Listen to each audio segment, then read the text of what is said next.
혹시 사랑하는 사람과 함께 있는 순간 예전처럼 편하지 않고 어색하다는 느낌을 받아본 적 있으신가요? 이런 고민을 말 못하고 혼자 끙끙 앓는 분들이 생각보다 많습니다. 놀라운 통계 하나 알려드릴게요. 국내 50대 이상 부부 중 약 44%가 한 달에 한 번도 관계를 갖지 않는다고 합니다. 이는 전 세계에서 가장 높은 수치에 해당합니다. 그런데 이런 거리감은 아주 사소한 실수에서 비롯되는 경우가 많습니다. 제가 비뇨기과 전문의로 근무하면서 만난 한 부부가 있습니다. 70대 중반의 남편이 요로 감염으로 응급실에 실려왔는데 원인은 애무 중 생긴 미세한 상처로 인한 감염이었습니다. 위생관리 방법만 조금 바꿨을 뿐인데 두 분의 관계는 완전히 달라졌고 몇 달 후엔 마치 신혼처럼 다정한 모습을 보이셨습니다. 30년 넘게 수많은 부부를 상담해 오면서 저는 확신하게 되었습니다. 관계의 변화는 거창한 노력이 아니라 아주 작은 실천에서 시작됩니다. 특히 위생에 대한 이해와 서로에 대한 솔직한 소통, 이 두 가지만 제대로 해도 관계는 충분히 달라질 수 있습니다. 지금부터 그 핵심을 하나하나 알려드리겠습니다. 많은 분들이 나이가 들어도 건강하고 만족스러운 부부관계를 유지하려면 어떻게 해야 하느냐고 물어오셨습니다. 이 질문에 대한 답을 찾기 위해 저는 지난 10년간 국내외 연구들을 철저히 분석해왔습니다. 그 결과는 의외로 간단했습니다. 우리가 일상에서 조금만 신경 쓰면 바로 실천할 수 있는 것들이 대부분이었죠. 오늘 말씀드릴 핵심은 5가지입니다. 첫째, 사랑의 호르몬이 관계에 미치는 긍정적인 영향을 알려드리고, 둘째, 정기적인 관계가 면역력을 크게 높인다는 과학적 데이터를 소개할 예정입니다. 셋째, 위생관리에서 많은 분들이 간과하는 핵심 요소를 짚어드릴 것이고, 넷째는 부부간 소통이 만족도에 미치는 영향을 구체적으로 설명드릴 겁니다. 마지막으로는 나이가 들수록 오히려 더 깊어지는 관계의 비밀을 공개하겠습니다. 이 내용을 정리한 이유는 누구나 쉽게 따라할 수 있는 실천법으로 삶의 질을 높일 수 있다는 사실을 널리기 때문입니다. 이제 본격적으로 시작해 볼게요. 평소 스킨십을 나눌 때 우리 몸에서는 놀라운 일이 벌어집니다. 뇌에서 옥시토신이라는 호르몬이 분비되는데 이것이 바로 사랑의 호르몬으로 불리는 물질입니다. 단순히 기분만 좋아지는 게 아니라 전신에 다양한 긍정적 반응을 일으키는 힘이 있습니다. 옥시토신이 분비되면 몸속에서 놀라운 변화가 일어납니다. 스트레스를 유발하는 코르티솔 수치가 빠르게 낮아지고 혈압이 안정되며 심장 박동도 차분해집니다.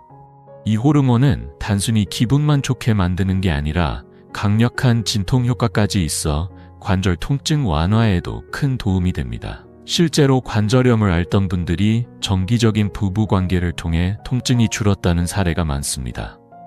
또한 옥시토신은 면역력을 높이는 데도 탁월합니다.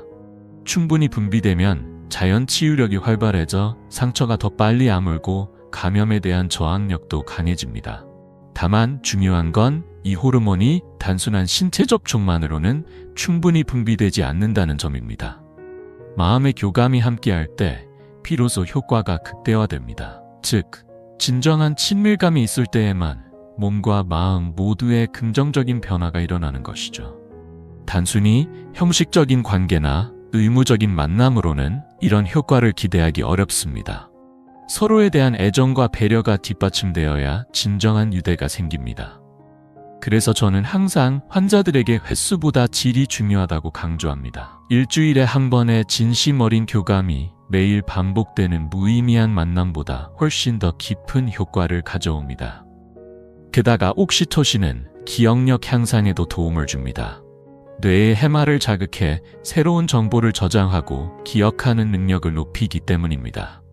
꾸준한 친밀한 관계가 인지 기능 저하를 막아준다는 연구 결과들도 속속 발표되고 있으며 실제로 노년층 중에서도 정서적 유대를 유지하는 분들이 더 좋은 인지 능력을 보이고 있다는 보고가 많습니다. 먼저 실천할 수 있는 방법 중 하나는 포옹입니다. 단 20초 이상 서로를 따뜻하게 안아주는 것만으로도 옥시토신이 충분히 분비됩니다. 이 단순한 행동이 주는 효과는 생각보다 훨씬 큽니다. 미국 펜실베이니아 위크스 대학교의 대규모 연구 결과에 따르면 일주일에 한두 번 정기적인 관계를 갖는 사람들의 면역 글로불린 A 수치가 33%나 증가했다고 합니다. 이 항체는 외부 바이러스로부터 우리 몸을 보호하는 방패 같은 역할을 하며 수치가 높을수록 감기나 독감 같은 감염에 강해집니다. 특히 이 효과는 나이에 상관없이 나타났으며 70대, 80대에서도 면역력이 현저히 높아졌다는 점은 매우 고무적입니다. 다만 주의할 점도 있습니다. 지나치게 자주 관계를 갖거나 스트레스가 높은 상태에서는 오히려 면역력이 저하될 수 있습니다. 편안한 마음가짐과 일주일에 1-2회 정도의 적당한 빈도가 가장 이상적이라는 것이 실제 환자 관찰을 통해 확인된 결론입니다. 또한 하버드 공중보건대학의 발표에 따르면 한 달에 21회 이상 사정하는 남성은 전립선암 발병률이 19% 낮았다고 보고되었습니다. 이처럼 정기적인 관계는 남성 건강에도 분명한 긍정 효과가 있습니다. 여성도 예외는 아닙니다. 지속적인 관계는 에스트로겐 분비를 촉진해 뼈를 튼튼하게 하고 피부의 탄력을 높이며 자궁과 질 건강까지도 향상시켜줍니다. 나이가 들수록 신체 변화에 대한 두려움이 클 수 있지만 꾸준한 관계는 건강한 노년을 위한 자연스러운 해결책이 될 수 있습니다. 폐경 이후 여성에게 정기적인 관계는 단순한 선택이 아닌 건강을 위한 중요한 습관입니다. 질의 위축을 막고 자연 윤활 기능을 유지하는 데 큰 도움이 되며 이는 과학적으로도 입증되어 있습니다. 그래서 저는 항상 환자들에게 관계를 쾌락이나 의무로만 여기지 말고 운동이나 식단처럼 건강관리의 한 축으로 생각하라고 말씀드립니다. 예를 들어 캐나다 퀘벡대학교 연구에 따르면 평균 25분간의 관계를 통해 남성은 약 101칼로리, 여성은 약 69칼로리를 소비하며 이는 빠르게 걷는 운동과 비슷한 수준입니다. 게다가 심박수가 자연스럽게 상승하면서 혈액순환이 활발해지고 심혈관 건강에도 긍정적인 영향을 줍니다. 하지만 건강한 관계를 위해 꼭 짚고 넘어가야 할 부분이 있습니다. 많은 분들이 위생을 단순히 씻는 것이라고 오해하는데 이것은 매우 위험한 착각입니다. 입안에는 700종이 넘는 세균이 존재하며 구강과 생식기 접촉 시 이 세균들이 예기치 않은 곳으로 옮겨질 수 있습니다. 문제는 생식기 주변 피부가 생각보다 훨씬 민감하고 약하다는 점입니다. 작은 상처 하나로도 세균이 침투할 수 있으며 중년 이후에는 피부 회복력이 떨어지기 때문에 감염 위험이 더 커집니다. 제가 수많은 환자를 치료하며 가장 강조해온 것도 이 부분입니다. 단순히 샤워를 하는 것만으론 부족하며 언제 어떻게 씻느냐가 핵심입니다. 관계 전 위생 관리는 건강을 지키기 위한 첫걸음입니다. 이 준비 과정을 소홀히 한다면 그 작은 방심이 큰 문제로 이어질 수 있습니다. 관계를 갖기 전에는 반드시 위생을 철저히 관리해야 합니다. 성기 주변과 항문 부위는 미지근한 물로 부드럽게 씻고 자극이 적은 중성 비누를 사용하는 것이 좋습니다. 향이 강하거나 항균 성분이 들어간 제품은 오히려 유익한 균까지 죽여 균형을 무너뜨릴 수 있기 때문입니다. 구강 청결도 중요합니다. 양치질은 물론이고 혀 클리너를 활용해 혀 표면의 세균까지 제거해주세요. 가글은 도움이 되지만 너무 자주 하면 오히려 구강 내 정상 세균층이 손상될 수 있으니 주의해야 합니다. 손톱 관리도 소홀히 해서는 안 됩니다. 손톱 사이에 숨어있는 세균은 의외로 감염의 원인이 되기 쉽습니다. 손톱은 짧게 깎고 전용 브러쉬로 세심하게 닦아주는 것이 안전합니다. 관계 직후에는 바로 소변을 보는 것이 좋습니다. 소변은 요도 안에 들어갈 수 있는 세균을 배출하는 데 효과적입니다. 그 후엔 비누 없이 미지근한 물로 부드럽게 헹궈주는 것이 좋습니다. 이 시기에 피부는 매우 민감하므로 자극을 최소화해야 합니다. 특히 여성의 경우 앞에서 뒤로 닦는 방향을 꼭 지켜야 합니다. 반대로 닦으면 항문 부위에 세균이 질로 들어갈 수 있어 감염 위험이 높아집니다. 혹시 이쯤에서 이젠 포기할까 하는 생각이 드시나요? 그렇다면 정말 중요한 비밀을 놓치게 될지도 모릅니다. 부부관계에서 가장 강력한 치유법은 바로 소통입니다. 한국 상담학회의 연구 결과에 따르면 부부 간의 소통 능력이 단 1점 향상될 때마다 결혼 만족도가 2.3배나 증가한다고 합니다. 이는 단순한 통계가 아니라 실제 삶의 질이 완전히 달라질 수 있다는 것을 의미합니다. 소통이 부족한 부부에게는 한 가지 공통점이 있습니다. 서로의 몸에 대해 말하는 것을 꺼린다는 점입니다. 아프거나 불편해도 말하지 않고 참는 경우가 많습니다. 이것이 결국 부부 관계를 멀어지게 만드는 출발점이 됩니다. 이런 침묵이 쌓이기 시작하면 부부 사이의 관계는 점점 의무감으로 변해가기 쉽습니다. 반대로 감정을 솔직히 나누는 부부들은 시간이 지날수록 더 깊은 친밀감을 형성하게 됩니다. 서로의 변화를 자연스럽게 받아들이며 새로운 방식으로 관계를 발전시켜 나가기 때문이죠. 제가 환자들에게 항상 강조하는 소통의 첫 번째 원칙은 타이밍입니다. 관계 도중 불편함을 갑자기 표현하면 상대방에게 상처를 줄 수 있으므로 일상 속 편안한 분위기에서 자연스럽게 대화를 꺼내는 것이 좋습니다. 예를 들어 차를 마시며 몸 상태를 물어보거나 산책하며 감정이나 컨디션을 나누는 것처럼요. 두 번째 원칙은 비난하지 않기입니다. 당신 때문에 아팠다는 식으로 표현하면 상대는 방어적으로 반응할 수밖에 없습니다. 대신 나는 이렇게 느꼈다는 식으로 자신의 감정을 중심으로 말하면 훨씬 부드럽게 전달됩니다. 세 번째는 구체적으로 말하기입니다. 그냥 좋았다, 별로였다는 말보다 어떤 부분이 어떻게 느껴졌는지를 구체적으로 설명해 주세요. 이렇게 해야 상대도 앞으로 어떤 점을 개선하면 좋을지 정확히 알 수 있습니다. 네 번째는 감사의 표현을 잊지 않는 것입니다. 신경 써줘서 고마워, 배려해줘서 기뻤어 같은 말은 작은 행동 하나에도 긍정적인 힘을 실어줍니다. 칭찬과 감사는 관계를 더 따뜻하게 만들죠. 그리고 가장 핵심은 정기적인 대화 시간 확보입니다. 미국의 유명한 부부 상담사 고트맨 박사에 따르면 행복한 부부들은 일주일 평균 5시간을 대화에 투자한다고 합니다. 하루에 40분 정도면 충분합니다. 이 시간만큼은 스마트폰을 내려놓고 오직 서로에게만 집중해 보세요. 하루 동안의 일, 힘들었던 일, 느낀 감정들을 차분히 나누는 것만으로도 관계에 큰 변화를 만들어낼 수 있습니다. 이처럼 반복해서 강조드리는 이유는 결국 이 기본이 제대로 지켜져야 부부관계가 건강하게 유지되기 때문입니다. 이런 기본 원칙을 제대로 이해하지 못하면 나중에 더 큰 벽에 부딪힐 수 있습니다. 중년 이후 부부 사이에 숨겨진 놀라운 변화가 있다는 사실 알고 계셨나요? 미국 베일러 대학교의 연구에 따르면 57세부터 85세까지의 기혼자 1,600여 명을 분석한 결과 결혼 생활 50년이 넘은 부부들 사이에서는 오히려 성관계 횟수와 만족도가 다시 높아지는 현상이 나타났다고 합니다. 젊을 땐 활발했다가 중년을 거치며 줄어들고 노년에 다시 증가하는 유자형 곡선이 확인된 셈이죠. 이러한 변화는 단순한 신체적 회복 때문이 아니라 진심 어린 소통에서 비롯된 결과입니다.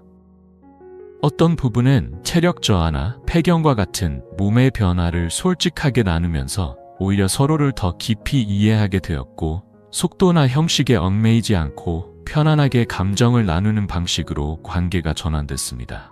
젊을 때는 성과가 중요했다면 이제는 과정이 더 소중해진 것이죠. 또 다른 경우 수술 후 위축되었던 부부가 기존의 방식에 얽매이지 않고 감정 교류 중심의 접근을 시도하면서 관계의 만족도가 크게 향상된 사례도 있습니다. 마사지를 하거나 편안한 대화를 통해 정서적 안정감을 나누는 것만으로도 관계의 질이 회복되는 걸 확인할 수 있었죠. 결국 중요한 건 나이가 아니라 마음의 태도입니다.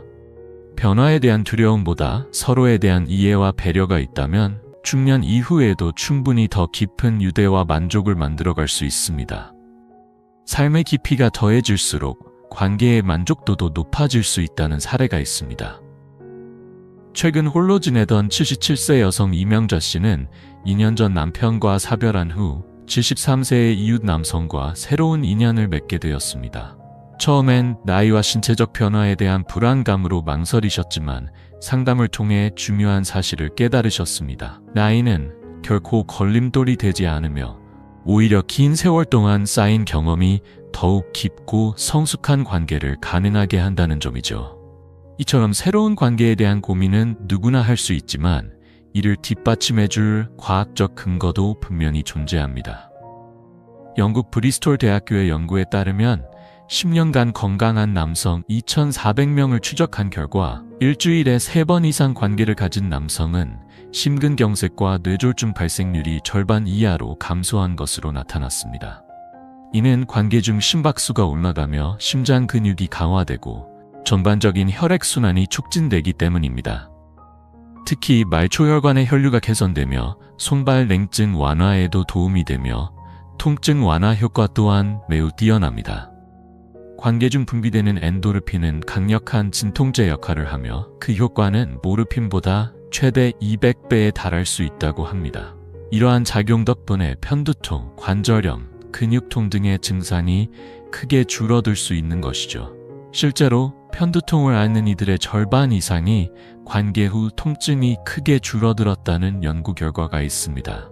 또한 관계 중 분비되는 프롤락틴과 옥시토신은 수면 유도에 도움을 주어 깊은 잠을 가능하게 만듭니다. 불면증에 시달리는 분들에게는 자연스러운 수면제로 작용할 수 있는 셈이죠. 숙면이 이루어지면 면역력이 높아지고 성장 호르몬 분비도 활발해집니다.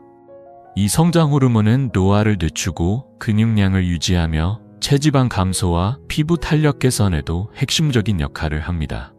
스코틀랜드의 로열 에든버러 병원이 3,500명을 대상으로 조사한 결과 주 3회 이상 성생활을 하는 사람들은 평균 10년 정도 더 젊어 보인다는 평가를 받았습니다. 특히 남성은 12년 흰 개월, 여성은 9년 7개월 더 젊게 보였다는 결과가 나왔습니다. 뇌 건강에 미치는 영향도 주목할 만합니다. 관계 중에는 뇌의 다양한 부위가 동시에 활성화되는데 이 중 해마 부위는 기억력 향상과 직결되어 있습니다. 실제로 미시간 호프 칼리지 연구에 따르면 62세 이상 노인 중 만족스러운 성생활을 유지한 이들이 5년 후 인지 능력에서 높은 점수를 기록했습니다. 이는 치매 예방에도 긍정적인 영향을 미친다는 뜻이죠. 이러한 구체적인 실천 방법을 반복해서 설명하는 이유는 단순합니다. 실제 효과가 입증된 중요한 정보이기 때문입니다. 이제 누구나 집에서 시도할 수 있는 간단한 방법을 소개하겠습니다. 인천에 거주하는 84세 윤말순 씨는 남편과 60년을 함께 지냈지만 서로의 몸에 대해선 깊이 이해하지 못한 상태였습니다. 그러나 제가 권해드린 아주 단순한 실천 하나가 두 분의 관계를 완전히 바꾸었습니다. 두 사람의 관계가 달라지게 된 계기는 아주 간단한 습관이었습니다. 매일 저녁 10분씩 서로의 손을 마사지하는 시간이었죠. 손끝에는 온몸과 연결된 경혈이 모여 있어 손가락을 하나하나 부드럽게 누르고 손바닥을 원을 그리며 문지르기만 해도 혈액순환이 좋아지고 몸 전체의 컨디션이 눈에 띄게 향상됩니다. 무엇보다 두 사람 사이의 애정이 자연스럽게 깊어졌습니다. 울산에 거주하는 78세 김세진 씨는 다른 방법을 택하셨습니다. 당뇨병으로 인한 기능 저하로 자신감을 잃고 계셨는데 제가 권해드린 복식 호흡 운동을 매일 실천하신 결과 놀라운 변화를 경험하게 되셨습니다. 골반 주변의 근육이 강화되면서 혈당 조절은 물론 전반적인 체력이 향상되어 다시금 자신감을 되찾을 수 있었죠. 특히 명상과 함께 진행한 호흡법은 스트레스 완화에도 큰 도움이 되었습니다. 전주에 사는 80세 이금순 씨는 관절염으로 일상적인 움직임조차 어려우셨던 분입니다. 그런데 따뜻한 물에 천연 에센셜 오일을 몇 방울 떨어뜨려 족욕을 시작하시고 나서는 상황이 달라졌습니다. 라벤더와 로즈마리 향이 후각을 자극해 감정을 조절하는 뇌 부위를 활성화시켰고 따뜻한 물은 말초 혈관을 확장시켜 혈액순환을 촉진했습니다.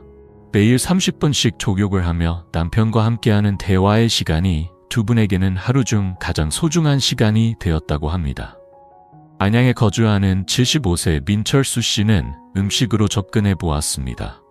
혈관 건강에 좋은 성분이 풍부한 석류와 수박, 아르기닌이 많은 견과류를 꾸준히 섭취하기 시작하신 거죠. 특히 석류에 함유된 강력한 항산화 성분은 혈관 내피 기능을 개선해 혈류를 원활하게 만들어줍니다. 실제로 석류를 꾸준히 섭취하신 분들 중에는 3개월 만에 체력이 좋아지고 일상의 활력을 되찾은 사례도 많았습니다. 때로는 이렇게 자연스러운 방법이 약물보다 더 탁월한 효과를 보이기도 하죠. 이 내용이 믿기 어려우신 분들을 위해 분명히 말씀드립니다. 이 모든 방법은 실제 환자들에게서 확인된 결과입니다. 이제 여러분께 꼭 드리고 싶은 마지막 메시지가 있습니다. 지금 이 순간 포기한다면 인생에서 가장 소중한 시간들을 놓칠지도 모릅니다. 30년 넘게 진료 현장에서 지켜본 바로 저는 확신합니다.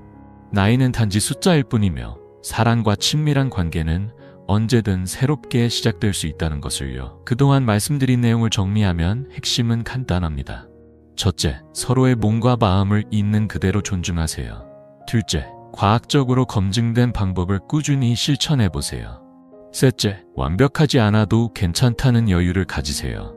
넷째, 솔직한 소통을 통해 서로의 변화를 인정하고 함께 적응하세요. 다섯째, 부부관계는 단순한 즐거움을 넘어 마음과 몸을 치유하는 소중한 시간이란 걸 잊지 마세요. 제가 만난 부부 중 진정으로 행복한 분들은 완벽해서가 아니라 서로의 부족함을 따뜻하게 감싸 안을 줄 아는 분들이었습니다. 나이가 들어도 두 눈을 마주보며 설렘을 느끼는 부부들을 보면 정말 아름답습니다.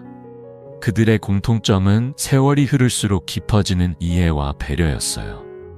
젊은 시절의 뜨거운 감정보다도 더 진실되고 깊은 사랑을 나누고 계셨습니다. 여러분도 충분히 그런 관계를 만들어 갈 수 있습니다. 오늘부터 아주 작은 실천 하나로 시작해 보세요. 예를 들어 하루 10분만이라도 서로의 손을 잡고 따뜻한 대화를 나누는 것부터요. 함께 따뜻한 차를 마시며 하루를 돌아보는 소박한 시간부터 시작해 보세요. 중요한 건 완벽한 모습을 추구하기보다 지금 이 순간을 소중히 여기고 서로에게 마음을 열어가는 것입니다. 고맙다는 말 한마디, 사소한 배려, 솔직한 대화가 쌓이면 어느 순간 놀라운 변화가 찾아올 거예요. 건강하고 따뜻한 부부관계는 나이와 상관없이 누구에게나 열려 있습니다. 지금이 늦었다고 생각하지 마세요. 오늘이 바로 새로운 시작의 가장 좋은 날입니다. 여러분의 작은 변화가 삶 전체를 바꿀 수 있습니다. 혹시 경험하신 소중한 변화가 있다면 댓글로 나눠주세요. 여러분의 이야기가 누군가에게는 큰 용기와 희망이 될 수 있습니다. 앞으로도 더 많은 분들과 이런 의미 있는 정보를 나누고 싶습니다. 구독과 좋아요로 함께 해주세요. 여러분의 행복을 언제나 진심으로 응원합니다. 감사합니다.